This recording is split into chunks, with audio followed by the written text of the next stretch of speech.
फिर वहाँ से भी लेने के बाद कागज़ वगैरह और जैसे भी हमने बनवाने के बाद में वहाँ से हम चलने के बाद में हमने डहरौड में आने के बाद में हमारे साथ ये हादसा हो गया। जो भीड़ ने हमको घेर लिया एकदम और हमारे साथ मारपीट शुरू कर दी। और जो हमारे साथ हमारा पहलू खान, उसका एक्सपायर हो गया हॉस्पिटल के अंदर। और भीड़ ने एकदम घेर लिया और मारपीट शुरू करी और इतना ज़बरदस्त मारा कि चारों पांचों को ज़मीन पर डाल दिया। और मारने के बाद सबको एक जगह पर इकट्ठा कर दिया और कहा कि ये मेव हैं मुसलमान, इनमें आग लगा दो।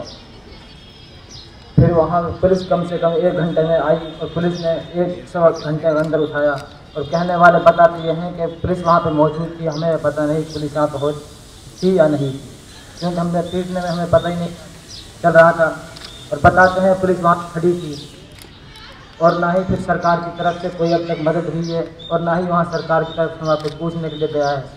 घर पे अब तक सरकार की तरफ से कोई पूछने वाला भी नहीं गया, भाई तुम्हारे साथ तुम्हारा आदमी मरा है, कुछ भी हुआ है। और हाल में यह है कि जो 6 मुलजिम हैं जिनमें बताते हैं कि बीजेपी के वो RSS के नेता हैं उसमें शामिल, उनकी तो अब तक जो नामजद हैं उनकी अब तक गिरफ्तारी नहीं हुई है। और जो और उनको गिरफ्तार कर रहे हैं, चाहे वो नामजद हैं या नहीं, नामजद जो 6 हैं उनको गिरफ्तार अब तक करा नहीं है, उनमें से किसी को भी गिरफ्तार नहीं किया। और बल्कि हमारे ऊपर ही केस लगा दिया है। और जबकि हमारे पास दूध की गाय थी और 2-2 4-4 दिन की ब्याई थी और कागज़ थे हमारे पूरे पास, डॉक्यूमेंट्स थे। और पूरे हम दिन में खुली दिखा रहे थे, कोई ना उन पर फट्टा था ना तिरपाल था, कुछ भी नहीं था। जबकि प्रशासन ने कुछ नहीं किया और उल्टा हमारे ऊपर ही केस लगा दिया। हमारा ये आदमी मारा, हम ही पिटे, हमारे माल लूटा, हमारे पैसे छीने और हमारी गाड़ी वगैरह तोड़ी और हमारे ऊपर ही केस लगा दिया। बस यही बात मेरी रखनी की वजह से वहाँ से 2 गाय दे दी लेकर पूरा डॉक्यूमेंट और कागजात हम उनकी बनवा के मेले से लेकर हम वहाँ से आ रहे थे। तो वहाँ बैरोड गांव में आकर वहाँ कुछ लोगों ने गाड़ियों के आगे गाड़ी लगाकर और ज़बरदस्ती गाड़ी रुकवा दी। और गाड़ी रुकवाने के बाद में कि वहाँ दोनों भाई हम भी थे और एक हमारा पापा भी हमारे साथ में था। और ताकि उनने रोकने के बाद में हमने उनसे बहुत बोला कि एक कागजात हमारे पास हैं, हम भाई साहब मोल लेकर आए हैं, हमारी दूध की गाय हैं। अब ताकि उनने कोई सुनाई नहीं करी कि वह बोले कि हम मेले वेले को कुछ नहीं जानते, हम RSS वाले हैं, बजरंग दल वाले हैं, हमारा आगे मेला क्या करेगा, हमारा आगे मेला क्या चीज़ है, हमारा है जो कुछ है हम करेंगे। तो उन लोगों ने इतनी बुरी तरह से मारा कि मारते मारते मारते मारते कि आप जान के तो वहाँ हम 5 लोग थे मौजूद, जिसमें एक अजमत, एक रफीक, एक इरशाद, एक आरिफ और एक पहलू खान। कि उसका थोड़ी सी वजह यह थी कि उसके थोड़ी सी दाढ़ी थी कि वह बोलने लगे कि भाई ये मुल्ला है, मुसलमान है, इसको तो मार ही दो। इसी वजह से उन लोगों ने इतना मारा कि मारते मारते उसकी सारी पसलियां तगार तोड़ दी। उसके बाद में कोई 1 घंटा बाद में वहाँ पुलिस आई। पुलिस ने हमको उठाकर वहाँ से कैलाश हॉस्पिटल है प्राइवेट, उसमें हमें पहुँचा दिया, वहाँ हमारा एडमिट करा दिया। वहाँ से जी 1 तारीख की यह घटना थी कि 3 तारीख को हमारा अब्बा ने शाम को करीबन 6:30 या 7 बजे दम दिया था। आज जी उस बात को आज पूरा पट 2 महीना हो गया है, जिससे न ही तो कोई अभी तक हरियाणा सरकार का कोई भी चौकीदार तकात नू पूछने नहीं आया अभी तक कि तुम्हारे साथ ये क्या हुआ है, ये असल है या नकल है, क्या हुआ है, गलत हुआ है या सही हुआ है। न ही कोई राजस्थान सरकार से, न ही कोई हरियाणा सरकार से। और उल्टा RB एक्ट मुकदमा हमारे राजस्थान से हरियाणा को गाय ले जा रहे थे कि इसलिए हम RB एक्ट का मुकदमा इनके पास लगा देते। हमारा ही माल छीन गया, हमारा ही मानस मर गया, हमारा ही पैसा छीन गए और उल्टा मुकदमा हमारे भी लगा दिया। यह है जी आप सब भाइयों के सामने जो है बात है, जो मैंने रखनी थी वो रखी। अस्सलाम वालेकुम। शुक्रिया भाई। अभी हमारे दरमियान जान मोहम्मद साहब मौजूद हैं, जो अखलाक साहब के भाई हैं। वो उनके साथ जो घटना बीती है वो अपने अल्फाज में यहाँ पर रखेंगे। जान मोहम्मद साहब। अस्सलाम वालेकुम एंड गुड इवनिंग। जो भी केस है हमारे भाई के मर्डर का, वो तो मैं जानता हूँ कि वर्ल्ड वाइड है और आप सभी लोग अच्छी तरह जानते भी हैं कि क्या हुआ और कैसे हुआ। फिर मैं थोड़ा सा आपको रोशनी डालता हूँ उस पर। रात के करीब कोई 9:30 बजे वो नमाज पढ़ने के बाद अपने रूम पे ऊपर बैठे हुए थे फैमिली के साथ। अचानक मंदिर में एक अनाउंस होता है कि किसी ने गाय काट के घर से नियर अबाउट 150 मीटर की दूरी पे ट्रांसफार्मर लगा हुआ है बिजली का, कि वहाँ पे डाल दी है। वो अगर उन्हें कोई शक होता है, कोई ऐसी बात होती या ऐसी कोई घटना होती, तो कम अपने घर से चले जाते, भग जाते, डर के वजह कुछ भी करते। जब कोई ऐसा मामूली नहीं था किसके। अच्छा, ये अनाउंसमेंट जो हुआ वो नाम लेके नहीं हुआ। अनाउंसमेंट बस इस तरह हुआ कि भाई किसी ने वहाँ गौकसी करके ट्रांसफार्मर पे डाल दिए। अब समझ में ये नहीं आता कि जो आदमी गौकसी करेगा, पहली बात तो एक आदमी गौकसी कर नहीं सकता, अगर की है तो वो ट्रांसफार्मर पे आबादी के बीच में क्यों डालेगा? उसे तो छुपाएगा या कहीं दबाएगा या जो भी करेगा उसका। खैर जो भी था, अनाउंसमेंट हुआ।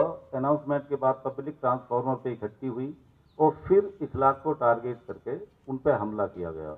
अफसोस की क्या ताज्जुब की बात यह है कि इखलाक की बेटी शाइस्ता, आपने देखा होगा टीवी पे जगह, उसे किसने नहीं मारा, हमारी भाभी को किसने नहीं मारा। हाँ, थोड़ी बदतमीजी की कोशिश तो आदमी करता है कि भाई जब लेडीज घर में होती हैं वो बचाती भी हैं तो थोड़ा सा हाथापाई भी हो सकती है या धक्का मुक्की भी हो जाती है लेडीजों के साथ। सीधा इखलाक को हिट किया। बेटा था वहाँ पे दानिश, तो जब बाप को कोई मारेगा तो बेटा तो बीच में आएगा ही आएगा। तो बेटे ने बचाया तो बेटे को भी उन्होंने मारा और ये समझ लिया कि ये मर गया है, उसे तो वहीं डाल दिया। इखलाक को एक जैसे मरे हुए जानवर को घसीट के ले जाते हैं, जाके वहाँ ले आए जो उनका अपना पॉइंट था जहाँ वो ट्रांसफार्मर अनाउंस किया था।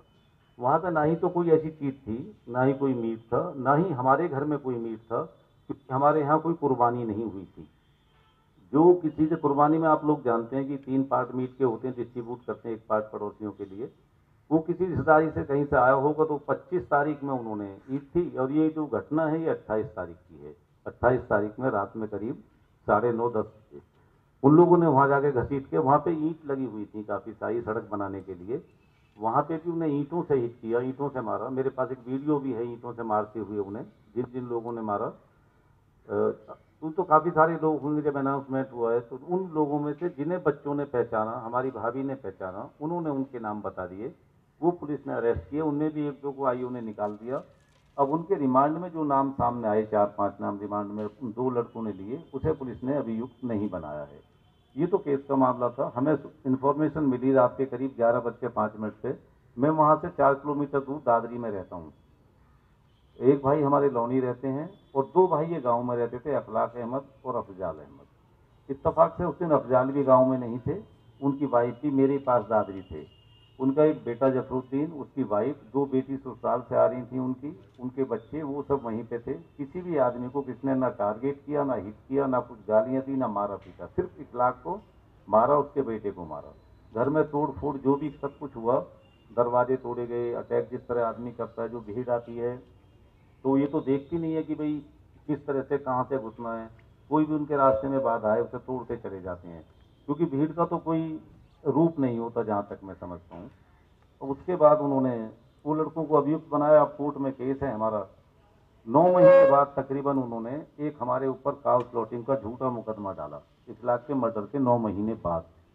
तो मुझे नहीं लगता कि भाई ये कोई तरीका है, कहाँ से किस तरह उन्होंने कोई झूठी रिपोर्ट तैयार कराई, क्योंकि जो चार्जशीट है उसमें पुलिस लिखती है कि जो मीट, वो देखिए पुलिस लिखती है कि हमने इखलाक को रोड से उठाया हॉस्टलाइज करने के लिए नियर अबाउट 10:30 या 11:45 बजे रात में।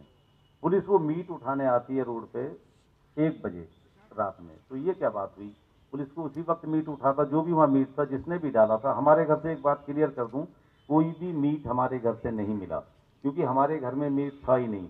जो फ्रिज में मीट थोड़ा सा पकाया हुआ एक बोन चाइना की डिश में बच गया था उस दिन खाने से, वो बोन चाइना की डिश में पका हुआ गोश्त वो लोग उठा के ले गए, उसे खा गए, फेंक दिया, पता नहीं। लेकिन ये जो गोश्त ये बताते हैं कि इखलाक के घर से मिला, ये सिर्फ अभियुक्त कह सकता हूँ अभी में, जब तक अपराध उन पे नहीं लगते, वो अभियुक्त बताते हैं कि हम तो 1 लाख के घर से लाए थे। अब साहब देखिए, जो आदमी इतनी बड़ी प्लानिंग करेगा, अनाउंसमेंट कराएगा और अपनी किसी प्लानिंग को सही अंजाम देने के लिए कुछ तो एविडेंस वहाँ जरूर डालेगा। ऐसा तो नहीं होगा कि वो इतना बड़ा अनाउंस कराए कि किसी आदमी को मारने के लिए नियत से अटैक करेंगे और फिर अब उसके लिए कोई एविडेंस नहीं छोड़ेंगे। फिर 1 बजे उसे पुलिस ने उठाया और वो मीट बिना किसी लिखा पढ़ी, बिना कौन आदमी उसे लेकर दादी वो गया, फॉरेंसिक लैब गया पुलिस का, इसका पुलिस कोई जिक्र नहीं करती है। बस इतना है उसमें कि पुलिस ने लिखा है चार्जशीट में कि हमने जो गोश्त रोड से उठाया वो उसका वेट 2 किलो था, और दादरी फॉरेंसिक लैब की रिपोर्ट लिखती है कि हमने हमारे पास जो गोश्त आया उसका वेट 4.5 किलो था। मैं लिखी हुई रिपोर्ट की बात कर रहा हूँ आपसे, ये एविडेंस है। 4.5 यही क्लियर हो जाता है कि कितनी बड़ी साजिश के तहत ये काम किया जा रहा है। रिपोर्ट लिख रही है 4 किलोमीटर दूरी पे कि 4.5 किलो गोश्त आया, और वो लिखते हैं कि 2 किलो गोश्त आया। पुलिस लिखती है, पुलिस ने वो तो प्लास्टिक कंटेनर में सील किया जो पुलिस लिख रही है। उस वहां पे जो दादरी फॉरेंसिक लैब की रिपोर्ट जहां सबसे पहले मीट आया, उन्होंने यही लिखा। उसके बाद उन्होंने करीब 2 दिन 3 दिन 4 दिन बाद जब भी चाहते वो रिपोर्ट लिखती है, मैं रिपोर्ट बता दूं आपको कि हमने जो चेक किया, घुटने से नीचे के 4 पैर थे, चेहरे की खाल और 4 से 5 इंच के गोश्त के टुकड़े की जांच की। मीट का कलर रेड है, चर्बी का कलर वाइट है, ये मटन है। और आप सभी लोगों ने देखा होगा, मेरे मीडिया के साथी हैं सारे, कि वो टीवी पे भी चलाया गया और सर पेपर में भी आया। तक मैं समझता हूँ इस 2 साल में मेरा जो तजर्बा है, चाहे प्रिंट मीडिया हो चाहे इलेक्ट्रॉनिक्स मीडिया, वो बिना एविडेंस के कोई खबर लिख नहीं सकते, दिखा नहीं सकते। उसके बाद 15 दिसंबर 2015 एक खबर आती है साहब टीवी पे आप ही लोगों के द्वारा कि मथुरा फॉरेंसिक लैब में भी हुई बकरे के मीट की पुष्टि। अभी मैं सॉरी दादरी की रिपोर्ट की बात कर रहा था, तो उन्होंने बताया कि भाई हमने इस चीज़ की जांच की और ये मटन है, फिर भी इसे फर्दर इन्वेस्टिगेशन के लिए मथुरा लेबोरेटरी भेजा जाता है। अब वो जब प्लास्टिक के कंटेनर में सील था, तो क्यों उस सील को तोड़ के उस गोश्त का छोटा सा हिस्सा करीब 200-250 ग्राम एक शीशे के जार में पैक पुलिस ने लिया, सील किया, उसे मथुरा लेबोरेटरी भेज देते हैं। वहां से टीवी पे मैंने देखा, रिपोर्ट तो मेरे पास नहीं आई और पेपर भी मेरे पास हैं, आप देख सकते हैं। 15 दिसंबर 30 दिसंबर 2015 का अमर उजाला या अदर्स पेपर जो भी हैं, उन सभी में लिखा हुआ है। वहाँ के जो लेबोरेटरी के डायरेक्टर थे, वो रिटायर होने वाले थे 15 दिन बाद। उन्होंने उसे एक कोई सुनील या अनिल नाम के एक पत्रकार हैं हमारे, किसी टीवी के लिए, या तो एनडीटीवी के हैं मुझे ध्यान नहीं, या किसी और टीवी के हैं, उन्होंने उनकी वाइट की। तो वाइट पे डॉक्टर साहब ने बताया कि मैंने चेक कर लिया, ये फाइल बन गई, जो मुझे मीडिया वालों ने बताया ये मटन है। और सर वो जो मैं पेपर बता रहा हूँ 30 दिसंबर 2015 या टीवी पे जो खबर पड़ी, वो भी यही थी कि वहाँ के डायरेक्टर ने ये बताया है, वो रिटायर होने से पहले, कि मैंने पूरी फाइल बना दी, ये मटन है। सर ये बात तो नहीं, वो झूठी रिपोर्ट की जो मैं आपको बता रहा हूँ कि किस किस तरह उन्होंने कहाँ से मीट कितना, रिपोर्ट बता रही है कितना, और वो मीट डिस्ट्रॉय कर दिया गया, जबकि वो डिस्ट्रॉय नहीं करना होता, क्योंकि वो केस ऑफ प्रॉपर्टी या माल मुकदमा है, जिस पे मुकदमा चल रहा है, उस मीट को खत्म नहीं किया जा सकता। लेकिन दादी लेबोरेटरी में वो मीट खत्म कर दिया गया, सिर्फ 200-250 ग्राम मीट वहाँ भेजा गया।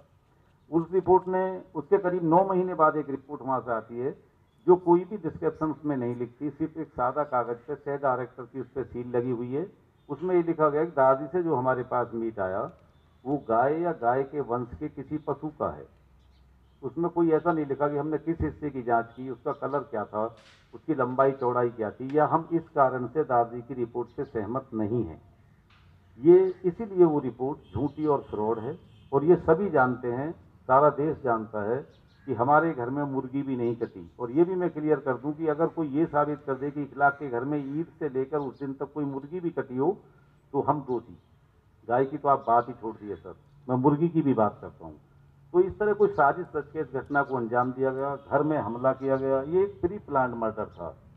अब ये केस कोर्ट में है, कोर्ट से जो भी जजमेंट आएगा या कोर्ट के बारे में जो भी अदर्स जानकारी होंगी और जिस तरह की किस तरह चल रहा है, वो मेरे लॉयर साहब साथ बैठे मिस्टर यूसुफ सैफी बाकी ये बता देंगे। ये था मामला सर।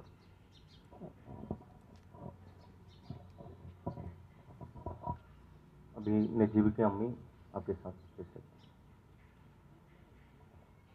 अस्सलाम वालेकुम। आप सब लोग जानते ही हैं कि मेरे बच्चे के साथ भी एक साजिश की गई और आज 7.25 महीने हो गए मेरे नजीब का कोई सुराग नहीं है। ये पुलिस जो है ना, पुलिस, इसका रवैया बहुत खराब और बहुत गंदा है। ये हमारी हिफाजत के लिए नहीं, हमें फंसाने मारने के लिए रखी गई है। इसकी ही चाल थी जो मेरे बच्चे को आज मुझसे अलग कर दिया गया। जब उसे मारा पीटा गया तब तो रोज पुलिस बुलाई नहीं यूनिवर्सिटी में, उसको इतनी बुरी तरह मारा, 4 बार मारा मेरे बच्चे को। और जब मैं पुलिस में कंप्लेंट कराने गई तो मुझे नाम नहीं लिखने दिए उन लड़कों के, जिन लड़कों के नाम मेरे बच्चे ने मुझे बताए थे। मुझसे कहा कि आपको बेटा चाहिए, हम 24 घंटे में आपको आपका बेटा ला के देंगे। जैसा हम कह रहे हैं आप वैसी रिपोर्ट लिखिए।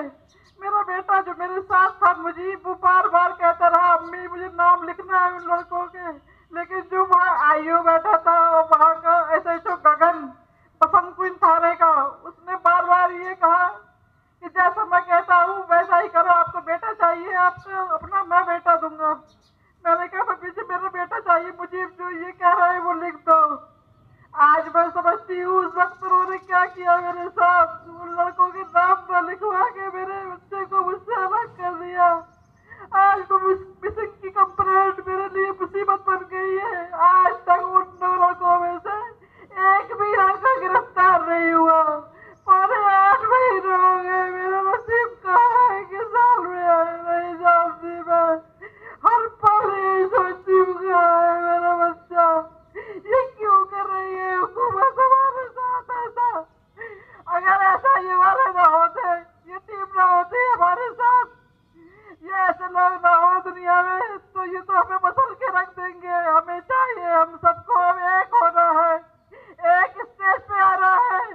जब तक हमारी कौम के लोग एक साथ खड़े नहीं होंगे, ये लोग हमें ऐसे ही सताते रहेंगे, ऐसे ही कुचलते रहेंगे, हम पे ऐसे ही जुल्म करते रहेंगे।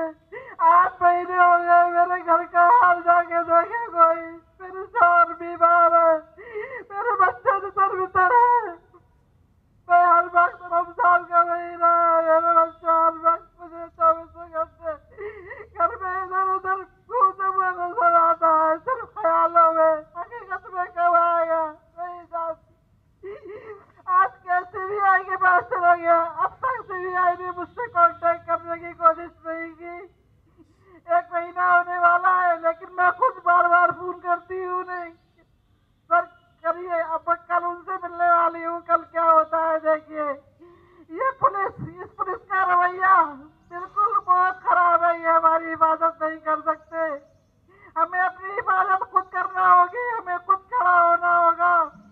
SIO की टीम जैसे लोग जब तक हमारे साथ है, ये हमारा कुछ नहीं बिगाड़ सकते। हम यूं ही सड़कों पे आएंगे और आते रहेंगे, यह जुल्म के खिलाफ आवाज उठाते रहेंगे। ये इनको की मेहरबानी है, SIO वालों की, जो आज हम यहाँ इकट्ठे हुए हैं, एक साथ बैठे हुए हैं। ये मजलूमों की टीम बैठी है, एक जालिमों की टीम है, एक मजलूमों की टीम है। हमारे आंसू कब तक ये अल्लाह बर्दाश्त करेगा कि एक दिन भी जलजला आएगा ऐसा, ये सब के सब इस जलजले में बह जाएंगे। मैं दुआ करती हूँ बस कि जहाँ कहीं भी मेरा बच्चा हो, हिफाजत से हो, अल्लाह से अपनी पनाह में रखे। और इन मुसलमानों के नाम को बदनाम करने वाले इन कमबख्तों भरूसों को गारत कर दे।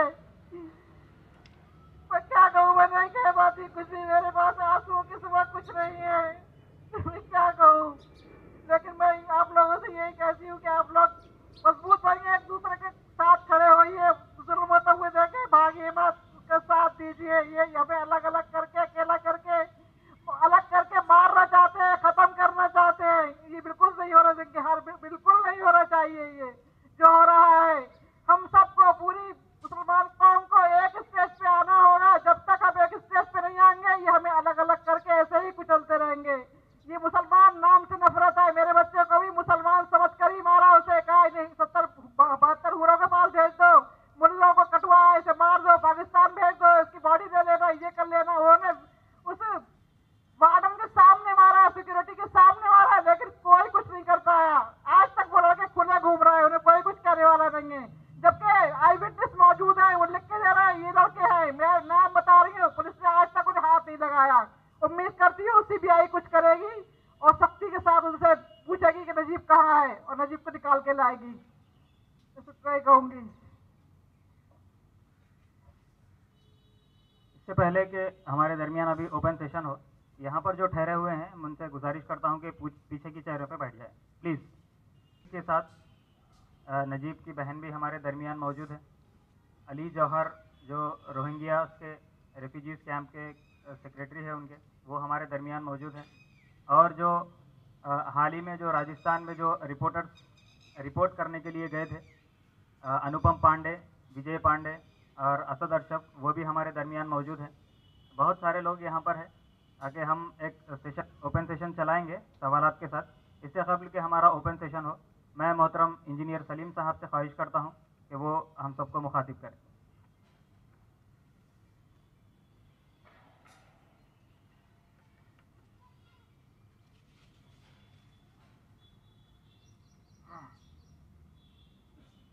बिस्मिल्लाहिर्रहमानिर्रहीम।